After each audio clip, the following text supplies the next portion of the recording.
কোরআন তেলাওয়াত করলাম, বিয়ে হয় নাই। চুল কতগুলা কালার করে লাফালাফি করলাম, ভাইরাল। তাইলে তো মনে হয় এটাই খাচ্ছে মানুষ।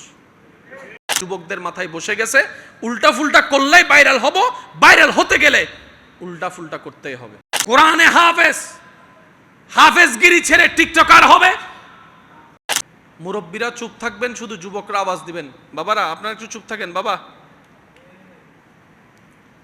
বর্তমানে আপনার কথা বলার জন্য, আপনার বার্তা পৌঁছানোর জন্য যতগুলা মাধ্যম আছে তার মধ্যে একটা বড় মাধ্যমের নাম হচ্ছে ফেসবুক। এই ফেসবুকের মধ্যে একটা ভাইরাল শব্দ আছে না? এই পর্যন্ত আপনি আপনার জীবনে যত ভাইরাল দেখছেন,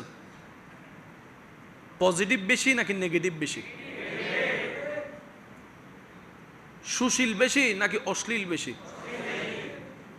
তাহলে আপনি আমি যখন ফান করার ছলে, ওকে পচানোর ছলে ওর করা ভিডিওটা যখন আমরা শেয়ার করছি, নিজের আইডিতে পোস্ট করছি, মানুষ দেখতেছে কোরআন তেলাওয়াত করলাম, বিয়ে হয় নাই। চুল কতগুলা কালার করে লাফালাফি করলাম, ভাইরাল। তাইলে তো মনে হয় এটাই খাচ্ছে মানুষ। ওই একজন থেকে দুইজন, দুইজন থেকে পাঁচজন। এখন সমাজের আপনি দেখেন 99% মানুষ, বেশিরভাগ মানুষের মাথায়, যুবকদের মাথায় বসে গেছে উল্টা ফুলটা করলেই ভাইরাল হব, ভাইরাল হতে গেলে উল্টা ফুলটা করতেই হবে। তার মানে আমরা পরবর্তী সমাজকে জানাই দিলাম, আমাদের পরবর্তী বংশদেরকে জানাই দিলাম, কোরআন তেলাওয়াতে বাদ নাই, ভালো উপকার করো বাদ নাই, ল্যাংটা নাচতে পারলে বাদ আছে। সবাই দায়ী হব, আমরা সবাই দায়ী হব এটার জন্য। কখনো কি ভাবছেন কোন হাফেজ, কোরআনে হাফেজগিরি ছেড়ে টিকটকার হবে? কিন্তু আমাদের সেটাও দেখা লাগলো, কারণ তার মাথায় বসে গেছে সারাদিন কোরআন তেলাওয়াত করো, তোমার ভালো জিনিস কেউ ভাইরাল করবে না। তুমি শার্ট প্যান্ট করে টিকটক করো, সবাই বদনাম করার জন্য ভাইরাল করবে। আর তোমার তো ভাইরাল হওয়া দরকার, নামে করুক আর বদনামে করুক। তো অনেকে আবার কান পড়া দেয়, বদনামি না হলে তুমি নামি হতে পারবে না, 2 নাম্বারই করতে হবে। বাস, তার মাথায় বসে গেছো, কোরআনের সম্মানকে বিলীন করে সে টিকটকারকে আপন করে নিয়েছে। আপনিও দায়ী, আমিও দায়ী, আমরাও দায়ী, সবাই দায়ী, সবাই দায়ী, সবাই দায়ী। আপনারও অবদান, আমার অবদান আছে। কিরকম জানেন? আপনি বলবেন ভাইয়া আমি তো ওকে অ্যাংরি রিড দিয়েছি, কমেন্ট বক্সে ওরে গালি দিছি, আমি বলছি বেশি ভালো করছেন, ও তো এটাই চাইছিল। কারণ আপনি গালি দেওয়ার কারণে আপনার ফ্রেন্ড লিস্টে যারা আছে তাদের কাছে ভিডিও চলে গেছে। আপনি শেয়ার দিয়ে যখন বলছেন গাদারে দেখেন, ও চাইছিল এটা যে আপনি ওরে গাদা ডাকেন, তারপরে ভিডিও শেয়ার করেন। আমার কথায় কে কষ্ট নেবেন না। আমি শুধু এতটুকু বুঝাতে চাচ্ছি, আমরা আমাদের একমাত্র বলার মাধ্যম যেটা ফেসবুক, এটাকে কি পরিমাণ নোংরা বানাই ফেলছি। আর যত অন্যায় হচ্ছে কম বেশি আপনার আমার হাত আছে। আমার কথায় কষ্ট নিচ্ছেন না তো আপনারা? আমরা যদি করতে চাই ফেসবুককে সুস্থ সুন্দর রাখতে চাই, একটা কাজ করতে হবে, যেখানেই অশ্লীল দেখবেন, যেখানে অসামাজিক কিছু দেখবেন, রিপোর্ট দেওয়ার অভ্যাস করতে হবে সবার।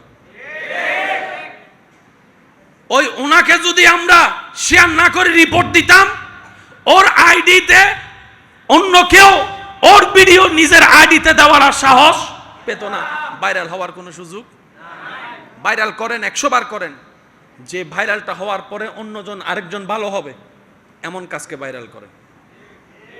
তাহলে আমাদের সমাজের জন্য কিছুটা হলো ভালো। হয়তো আমি সুন্দর করে গুছাই বলতে পারিনি, আপনারা বুঝে নেবেন হয়তো আমার মনের আক্ষেপটা, যেটা আমি বলতে চেয়েছি। আল্লাহ আমাদের সবাইকে বুঝার আমল করার তৌফিক দান করুক, আমিন। আজকের এই মেহফিলকে আল্লাহ কবুল আর মঞ্জুর করুক, আমিন। আসন্ন কোরবানুল করিম আল্লাহ পাক কোরবানের সমস্ত নাজ নিয়ামত আমাদেরকে অর্জন করার তৌফিক দান করুক, আমিন। আগামীকাল তো জুমা আছে না? সবাই আসবেন না এখানে ইনশাল্লাহ? বলেন যে যেখানে পড়েন আর কি। আমার ভাই তো আবার এখান থেকে শেষ করে ঢাকায় চলে যাবে, এখান থেকে অনেক দূরের পথ ঢাকা, ওয়াদা রক্ষা করার জন্য ইনশাল্লাহ রওনা দিবে। তো আসবেন কালকে। কয় রাকাত জানি? নমাতের তো হরাহাত এই বেরি ওই বে ছোটতুন ভরিয়ে দে, 2 হাতি বেজার নো আগাত দে, আগে ভরা কিছু আছে না?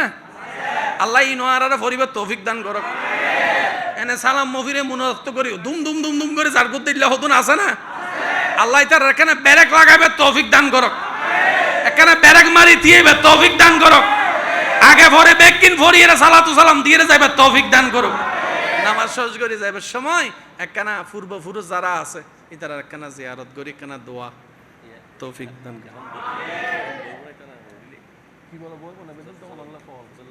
ওনারা বেগুন তাইবেন তো ইনশাল্লাহ আর ভাই ওরা ওনারা হাসে রাইজের মনবরি আর কেন হয়ে যায় ওই মনবরি না তো রসুল উনিবন আজ আর ভাই উনাইব ওনারা আল্লাহ তৌফিক দান করো কামিন আল্লাহ আর এই মহাব্বতের কবুল করো কামিন এই মসজিদ যারা শুরুতুন আজ পর্যন্ত যে জিল্লে সেবা গজ্জি যারা দুনিয়াতুন বিদায় লই আল্লাহ বেগুনের খবরের জান্নাতর বাগান হিসেবে কবুল করো আর যারা এখনো খেদমত গড়ের আল্লাহ বেগুনের কবুল করো তবে আয় একখান আবদার করি যাইম ওনারা ইয়ান রাহিবেন মসজিদ মিদ্দি হন ইমাম হন সভাপতি আমি সেক্রেটারি আল্লাহর ওয়াস্তে হতান্ন হইবেন ওনারা হবেন দে এই মসজিদ আল্লাহর ঘর খতিবও খাদেম ইমামও খাদেম মুয়াজ্জিনও খাদেম আয় সভাপতি হদ দে আইও খাদেম সুবহানাল্লাহ হর আয় সভাপতি বাইরে সভাপতি ওটা মসজিদুর আয় খাদেম কে আইন আল্লাহর ঘর আয় আল্লাহর গোলাম ইন খাদেম গিরি করি দি